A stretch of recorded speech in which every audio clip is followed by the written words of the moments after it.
दोस्तों इमेजिन करिए कि आप किसी ऐसे फ्लाइट में हैं जो कि एक किसी सागर से 40,000 फीट की ऊंचाई पर ट्रैवल कर रही हो और अचानक से आपको पता लग जाए कि जिस फ्लाइट में अभी आप हैं उस फ्लाइट की फ्यूल ख़त्म हो गई। क्या रिएक्शन होगा आपका? सबसे पहले तो आप कमेंट बॉक्स में मेरे को बता दें। कुछ ऐसा ही हुआ था फ्लाइट एयर ट्रांजिट 236 के साथ, जो अटलांटिक ओशियन के ठीक 39,000 फीट की ऊंचाई पर चल रही थी और अचानक से कैप्टन रॉबर्ट पीच और को पायलट डग ड्रिगर को ये पता चलता है कि उनके प्लेन की फ्यूल ख़त्म हो चुकी है। प्लेन के दोनों इंजन बंद हो चुके हैं। क्या किया उन्होंने ऐसे स्थिति में? क्या हुआ उस प्लेन का? क्या हुआ उस 293 पैसेंजर्स का जो उस पार्टिकुलरली उस प्लेन में ऑन बोर्ड थे? क्या ये प्लेन सेफली लैंड कर पाए या क्या ये प्लेन किसी बड़ी दुर्घटना का शिकार हो गए? ये जानते हैं वीडियो में।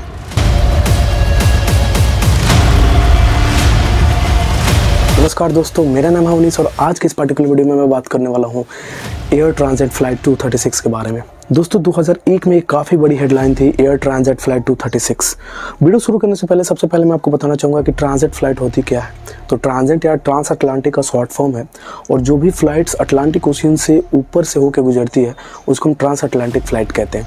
अब यूरोप से जो भी फ्लाइट किसी दूसरे कंटिनेंट में जाती है तो उसको अटलांटिक ओशियन पास करके ही जाना होता है, इसलिए मैक्सिमम जो यूरोप से फ़्लाइट्स टेक ऑफ करती हैं उनको हम ट्रांस अटलांटिक फ़्लाइट्स कहते हैं, राइट। उसमें से एक ये फ़्लाइट 236 भी टोरंटो से लिस्बन जाने वाला था। बात करें यार इस फ्लाइट की, तो इसको कैरी करने वाला था एक एयरबस जिसका नाम A330 था और ये काफ़ी बड़ा एयरबस था। इसमें 300 पैसेंजर्स का कैपेसिटी था और इसके साथ साथ 15 क्रू मेंबर्स का भी कैपेसिटी था। इतना बड़ा कैपेसिटी के साथ है ये एयरबस टोरंटो से लिस्बन जाने वाला था। बात करें यार इंजन्स की, तो इंजन काफ़ी पावरफुल थे। इनके अपथ्रस्ट पावर 71,000 किलो न्यूटन थी और इसको बनाने वाली कंपनी कोई आम कंपनी नहीं थी, इसको बनाया था रोल्स रॉयल्स ट्रेंट कंपनी ने और ये दोनों इंजन काफ़ी पावरफुल थे।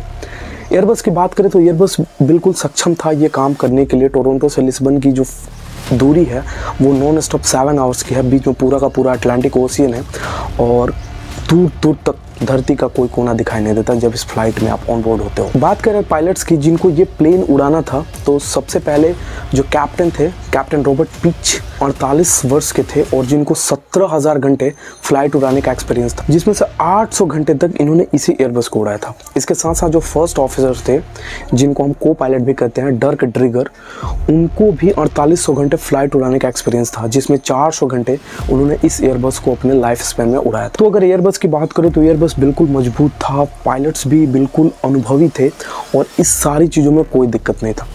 बात जब फ्यूल भरने की आई तो फ्यूल भी इसमें काफ़ी ज़्यादा मात्रा में भरा गया था। 46.5 मीट्रिक टन ऑफ फ्यूल इसमें भरा गया, जिसमें 4.5 टन फ्यूल जो था वो आवश्यकता से ज़्यादा था। अगर रिक्वायरमेंट 40 मीट्रिक टन की थी तो 5 मीट्रिक टन फ्यूल इसमें ज़्यादा था। सब कुछ सेट हुआ, पायलट्स भी अनुभवी थे, एयरबस भी काफ़ी मजबूत था और फ्यूल भी काफ़ी अच्छी मात्रा में भर दिया गया। पूरी चेकिंग हुई, जो कैजुअल चेकिंग होती है किसी भी एयरबस को या किसी भी एरोप्लेन को उड़ने से पहले जो कैजुअल चेकिंग होती है, उस चेकिंग में भी ये एयरबस पास हुआ और ATC के सिग्नल के बाद इस प्लेन ने लोगों को ऑन बोर्ड करके टेक ऑफ किया। आपको बताते चले कि इसमें उस समय 293 पैसेंजर्स ऑन बोर्ड थे और साथ में 13 क्रू मेंबर भी थे। तो इस फ्लाइट में 24 अगस्त 2001 को रात के 12:50 पे टेक ऑफ किया और टेक ऑफ बिल्कुल सक्सेसफुल रहा। हम जितनी भी टाइम स्टैम्प की बात करेंगे वो सारी time stamp UTC time zone के अनुसार चलेगी, जो कि एक कैनेडियन टाइम जोन थी। और यहाँ पे मैं एक और बात बताते चलूँ कि इसमें मैक्सिमम पैसेंजर्स जो थे वो कनाडा के थे, राइट। फ्लाइट बिल्कुल सही चल रही थी, 7 घंटे का नॉन स्टॉप फ्लाइट था। तो मैक्सिमम काम ऐसे फ्लाइट में ऑटो पायलट के द्वारा होता है, तो इन दो पायलट्स का इसमें ज़्यादा काम नहीं था। इन दो पायलट्स ने ऑटो पायलट मोड पे प्लेन को डाल के सो गए। अचानक से 4 घंटे के बाद सुबह के 4:38, जबकि प्लेन को 4 घंटे उड़ते हुए हो चुके थे, मिड अटलांटिक में प्लेन ऑलरेडी आ चुका था। अचानक से इन पायलट्स को एक हॉर्न सुनाई देती है। हॉर्न काफ़ी तेज़ थी, इनकी नींद खुलती है और नींद खुलने के साथ इनको ये पता चलता है कि जो फ्यूल ड्रेनेज सिस्टम है वो काफ़ी तेज़ी से फ्यूल को कंज्यूम कर रहा है। अब फ्यूल काफ़ी तेज़ी से कंज्यूम हो रहा था यार, तो इनको थोड़ा सा ऐसा डर हुआ कि हो सकता है कि फ्यूल समय से पहले ख़त्म हो जाए। दोस्तों हुआ ये था कि 4:30 पे इनको सूचना मिलने के ठीक 8 मिनट पहले जो फ्यूल कैपेसिटर था वो फ्रैक्चर्ड हो गया था और और उसके फ्रैक्चर होने से जो फ्यूल का रिसाव था वो बाहर की तरफ होने लगा था।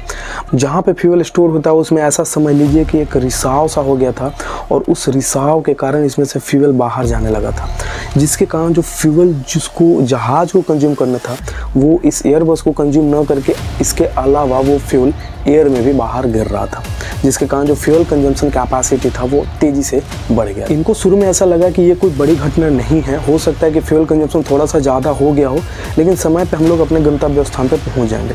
लेकिन हुआ इसका कुछ उल्टा। 5:38 पे इनको नोटिस मिलने के ठीक 1 घंटे बाद फ्यूल कंजम्पशन जो था 1 गैलन पर मिनट हो गया, जो कि काफ़ी बड़ी मात्रा हो। अब जब यार फ्यूल कंजम्पशन इतना ज़्यादा हो गया तो इनके पास अब उतना समय नहीं था सोचने के लिए और इनको तुरंत ये लग गया अब हम लिस्बन आसानी से नहीं पहुंच सकते। लिस्बन पहुंचने के पहले ही ये प्लेन समुद्र में ही गिर जाएगी, अटलांटिक ओशन में ये प्लेन गिर जाएगी। तो इनके दिमाग में थोड़ा सा एक आइडिया आया और इन्होंने ये सोचा कि एजोर्स जो वहीं पास में ही था, इन्होंने सोचा कि प्लेन को डाइवर्ट करते हैं और एजोर्स में इसको लैंड करा देते हैं, इमरजेंसी लैंड। अब इन्होंने ये सोचा और साथ ही साथ इन्होंने सांता मेरिया ओशियनिक जो एयर ट्रैफिक कंट्रोल था उसको इन्होंने सूचना दिया कि हम इमरजेंसी लैंडिंग आपके रनवे पे करना चाहते हैं।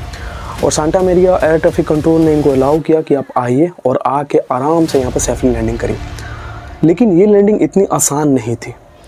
अब ये फ्यूल कंजम्पशन मैंने आपको ऑलरेडी बता दिया कि फ्यूल कंजम्पशन जो हो गया था 1 गैलन पर मिनट से वो धीरे धीरे बढ़ता ही जा रहा था। जो फ्यूल का रिसाव था वो धीरे धीरे बढ़ता ही जा रहा था।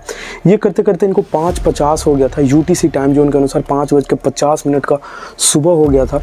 बाहर दूर दूर तक कहीं भी पृथ्वी नहीं दिखाई दे रही, चारों तरफ अटलांटिक ओशन का भयावह रूप दिखाई दे रहा था। ऐसे में जब पैसेंजर्स को पता चला कि ये स्थिति इनके साथ, इनके प्लेन के साथ हो गई है, तो जो पैसेंजर्स बिल्कुल गहरी नींद में सो रहे थे लंबी फ्लाइट होने के कारण, उनमें हड़कंप मच गया। उनके अंदर डर हो गया कि अब ये ज़िंदगी और ये फ्लाइट जो है उनके जीवन की आखिरी फ्लाइट होने वाली है।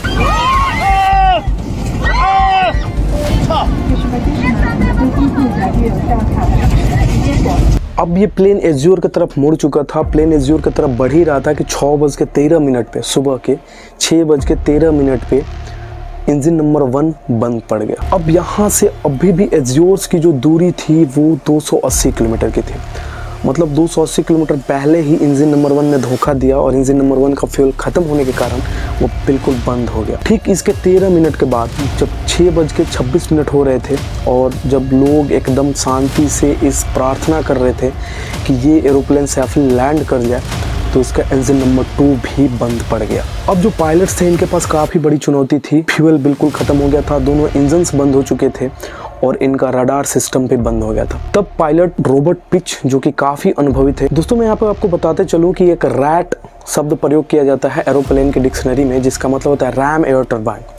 तो ये रैम एयर टरबाइन क्या करता है, ये रैम एयर टरबाइन जब आपके सारे सिस्टम ब्लॉक हो जाते हैं, जब आपके सारे इलेक्ट्रिकल पावर्स डैमेज हो जाते हैं, जब आपके इंजन ऑफ हो जाते हैं, तो ये रैम एयर टरबाइन बाहर निकाल दिए जाते हैं। अब ये विंग्स में होते हैं तो बाहर निकलते हैं, तो जो एरोप्लेन की जो स्पीड होती है उसके द्वारा ये रन करने लगते हैं। मतलब ऐसा समझ लीजिए कि एक पंखे की सेटअप होती है जो कि विंड एनर्जी से इलेक्ट्रिकल एनर्जी कन्वर्ट करती है। तो इसको हम इस केस में मान सकते हैं कि जब इलेक्ट्रिकल पावर बिल्कुल ख़त्म हो जाता है तो ये इमरजेंसी इलेक्ट्रिकल पावर उत्पन्न करके प्लेन को थोड़े समय के लिए जीवित कर सकता है। रॉबर्ट पिच ने ये टेक्निक अपनाई और रैट जो थे वो बाहर आए और बाहर आकर उन्होंने चलना शुरू किया। लेकिन प्लेन की जो उस समय स्पीड थी वो काफ़ी ज़्यादा थी, जिनके कारण इन पंखों की जो स्पीड सहने की शक्ति थी वो उससे कम होने के कारण ये पंखे भी टूट गए। मुसीबतों का पहाड़ बढ़ते ही जा रहा था। अब इनके पास कोई भी चारा नहीं था। इन्होंने वहाँ के मिलिट्री कैंप से कांटेक्ट किया और उनसे इन्होंने गुजारिश करी कि अपने रडार सिस्टम से हमको सेफली लैंडिंग कराइए। अब सेफली लैंडिंग करने के लिए भी आपको पता होना चाहिए कि ब्रेक सिस्टम भी काम इनका नहीं कर रहा था। कोई भी ऐसी चीज़ जो एरोप्लेन में होनी चाहिए वो बिल्कुल काम नहीं कर रही थी। वो एरोप्लेन बिल्कुल एक डब्बा बन चुका था। इस तरह से करते करते सुबह के 7 बज चुके थे और इनके पास अब कोई चारा नहीं था। इन्होंने मान लिया था कि अब ये प्लेन अटलांटिक ओशन में गिरने वाली है। लेकिन कुछ चमत्कार हुआ और मिलिट्री सिस्टम से इनका कांटेक्ट हुआ, इनके रडार सिस्टम से कांटेक्ट हो गया और मिलिट्री के रडार सिस्टम ने इनको कांटेक्ट करके इनको सेफली एजोस तक पहुंचाने का जिम्मा उठाया और मिलिट्री के रडार सिस्टम से इनको अब रास्ता दिखाया जाने लगा। ये उस रास्ते को फॉलो करने लगे, लेकिन आपको ये मैं बताते चलूँ कि जो पैसेंजर्स के केबिन का जो ऑक्सीजन लेवल था वो भी धीरे धीरे डाउन हो रहा था। अब इनको रास्ता दिखाने वाला केवल उनका मिलिट्री कैंप का रडार सिस्टम था, उस रास्ते को ये फॉलो कर रहे थे। लेकिन जिस स्पीड से ये नीचे आ रहे थे तो इनको पता चल चुका था कि अब एक ही रास्ता है कि हम एजोस के रनवे पे पहुंचने से पहले हम अटलांटिक ओशन में डिच कर जाएंगे। दोस्तों डिच का मतलब होता है कि जब कोई प्लेन किसी समुद्र में धंस जाता है उस टर्म को हम डिच कहते हैं। अब रॉबर्ट पीच जो काफ़ी अनुभवी थे, मैं ऑलरेडी बता चुका हूँ कि रॉबर्ट पीच के पास 17,000 घंटे फ्लाइट उड़ाने की एक्सपीरियंस था। तो उस एक्सपीरियंस को उन्होंने काम में लाया। जो प्लेन 2000 फीट पर मिनट के रेट से नीचे गिर रहा था उसको कम करने के लिए 360 डिग्री का टर्न लिया और 360 डिग्री टर्न के साथ साथ कुछ इन्होंने एस मूव भी किया। अब एस मूव क्या होता है, तो किसी भी प्लेन को जब आप ऐसे जिगजैग मूवमेंट कराते हो तो इसको हम एस मूवमेंट कहते हैं। तो इन्होंने 2 मूवमेंट कराई प्लेन को, पहला 360 डिग्री मोड़ते गए और साथ में एस मूवमेंट कराते गए। जब ये 2 मूवमेंट साथ में गए तो प्लेन की जो गिरने की जो रेट 2000 से घट के 1500 पे आ गए। तो 5 मिनट इनको एक्स्ट्रा मिल गया और उस 5 मिनट के कारण ये रनवे पे आसानी से पहुंच सकते थे। अब ये मूवमेंट काफ़ी ज़्यादा समय तक चला, 10 मिनट तक इन्होंने ये मूवमेंट किया और जब इन्होंने देखा कि अब हमारे पास ऑप्टिमम समय है तो ये अब उस मूवमेंट को रोक दिया। जो एजोस का जो रनवे था यार वो 75,000 फीट का था और ये काफ़ी बड़ा रनवे था।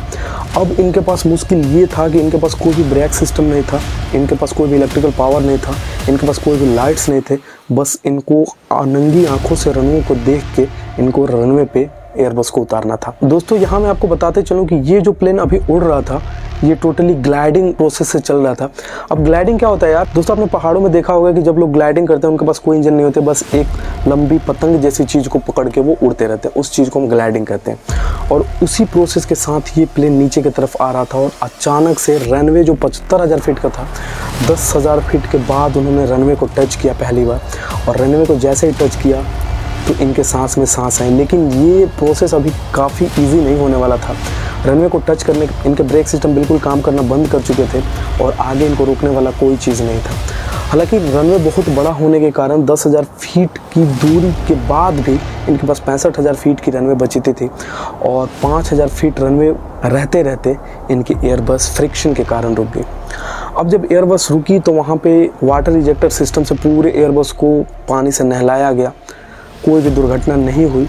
हालांकि 7 क्रू मेंबर और 4 पैसेंजर्स को हल्की चोटें आई, दोनों पायलट्स बिल्कुल सेफ थे और सारे के सारे लोगों को बाहर निकाल दिया गया। प्लेन की जब चेकिंग की गई तो पता चला कि जो इनकी फ्यूल सिस्टम थी उसमें क्रैक आ गया था और जिसके कारण जो फ्यूल रिक्वायरमेंट से ज़्यादा भरा गया था वो रास्ते में नीचे गिरने लगा था और इसीलिए फ्यूल सिस्टम से फ्यूल ख़त्म हो चुका था। जब इसकी एक कमेटी बनाई गई कि ये जांच आखिर पहले क्यों नहीं हुई तो पता चला कि जो क्वालिटी चेक होती है किसी भी एयरबस को उड़ने से पहले, उस क्वालिटी चेक में इन्होंने कोताही बरती और जिसके कारण ये प्लेन की चेकिंग अच्छे से नहीं हुई और इसको नज़रअंदाज करके प्लेन को ऊपर ले जाया गया। इसके बाद यूरोप में जो भी फ़्लाइट उड़ती है उसके पहले उसको वो सर्टिफिकेट पास करना होता है क्वालिटी चेक का और वो क्वालिटी चेक बिल्कुल अब अच्छे तरीके से होती है और जब तक कोई प्लेन क्वालिटी चेक सर्टिफिकेट नहीं ले लेता कोई पायलट तब तक वो प्लेन को नहीं उड़ाता है। तो कैसी लगी आपको ये कहानी, और ये एक सच्ची घटना थी 24 अगस्त 2001 की और उसके बाद भी उस एयरबस ने कई सारे ट्रैवलिंग किए, कितने सारे फ़्लाइट उस एयरबस ने लिया और आखिरी उस एयरबस ने 2007 में आके अपनी आखिरी फ़्लाइट ली और उसने दम तोड़ दिया। तो सैल्यूट है यार उस एयरबस को भी जो इतनी बड़ी दुर्घटना से इतने सारे पैसेंजर्स को ग्लाइड करते हुए लाया और सैल्यूट है उन 2 को पायलट्स और पायलट्स की जिनके सूझबूझ ने एक बड़ा हादसा होने से बचा लिया। कैसा लगा आपको वीडियो? अगर आपको वीडियो अच्छा लगा और ऐसे ढेर सारे वीडियोस आप देखना चाहते हो तो इस चैनल को सब्सक्राइब कर लो और इस वीडियो को ज़रूर लाइक करो और जो भी आपके मन में विचार आता है इस कमेंट सेक्शन में ज़रूर बताओ। और अगर आप फेसबुक पे देख रहे हो तो फेसबुक पेज को फॉलो कर लो। मिलते हैं नेक्स्ट वीडियो में नए टॉपिक के साथ, तब तक के लिए बाय बाय।